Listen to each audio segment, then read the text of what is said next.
कांड सरेआम हो रहा है, ऑन रिकॉर्ड कह रहा हूं, FIR दर्ज नहीं हो रही। इसी विधान को बदलने के लिए हम सब यहां एकजुट हुए हैं ना। अब इसी में एक सवाल है कि विकल्प क्या है। एक सवाल दिया कार्यक्रम आयोजकों ने कि विकल्प क्या है। आपके सामने दो तरह के विकल्प हैं। एक विकल्प वो है जो हमें रास्ते रास्ते में मिला, दूसरा एक विकल्प ये है जो 31 सालों से रक्षा राम मौर्य जी जैसे लोगों ने आपको दिया है, बौद्ध धर्म विजयदशमी दिवस के रूप में। मैं हर बहुजन मंचों से एक बात कहता हूं कि तमाम मंचों से बार बार कहानियां दोहराई जाती हैं कि हमारे पीछे झाड़ू टांग दी गई थी, मटका लटका दिया गया था। मैं कहता हूं कि अपने बच्चों को, बहुजन समाज के बच्चों को इस संविधान के रहते हुए मटकी और घड़े की कहानी मत बताओ। बताना है तो सम्राट अशोक का शौर्य बताओ, बताना है तो भीमा कोरेगांव का शौर्य बताओ, और बताना है तो शिवाजी महाराज का और उदा देवी पासी का शौर्य बताओ। क्योंकि आज का बहुजन उतना भी निरी नहीं है। आज का बहुजन ये है, ये जो संविधान की ताकत पर दहाड़ के बोलता है।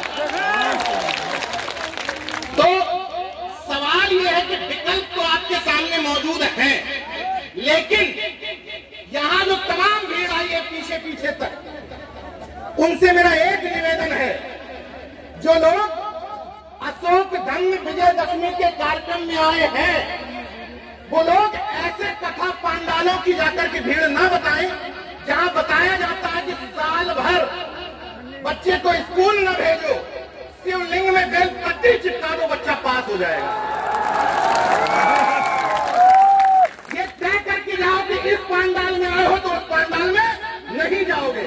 वो तय करें कि अगर वो विज्ञान के साथ है तो पाखंड के साथ नहीं जाएंगे, और अगर पाखंड के साथ नहीं जाएंगी तो अब से कुछ दिन बाद एक टॉपअप रिचार्ज वाला त्योहार है। टॉपअप रिचार्ज, 1 साल का टॉपअप करो, पति 1 साल चलता है,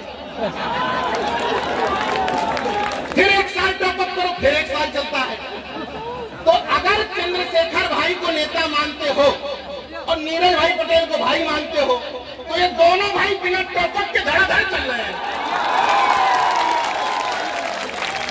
तो अगर इस पांडाल में हो तो आज के बाद टॉपअप रिचार्ज करना बंद कर दो। क्योंकि समस्या पता कहां है, हमारे जैसे तमाम बहुजन ठेकेदार मंचों पे भाषण ठोकते हैं और घर में उन्हीं की पत्नियां मनुवाद के एजेंट बनी बैठी हैं।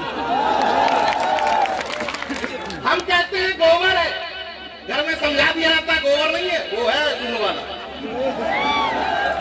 तो गोबर को गोबर ही रहने दो। अगर सबसे नहीं कह रहा हूं, जो इस पांडाल में सम्राट अशोक को, बाबा साहब को, तथागत को अपना मान करके आए हैं, उनसे कह रहा हूं, बाकी और किसी से नहीं कह रहा हूं। एक बात हमेशा समझ लीजिए कि कभी किसी को गाली नहीं देनी, हमें ये चर्चा करनी ही नहीं है कि ज्ञान की देवी कौन नहीं है, नाम मत लीजिए। आपको बताना है कि हमारी ज्ञान की देवी सावित्री बाई फुले है। कौन है कौन नहीं हमसे कोई लेना देना नहीं, लेकिन हमारी ज्ञान की देवी,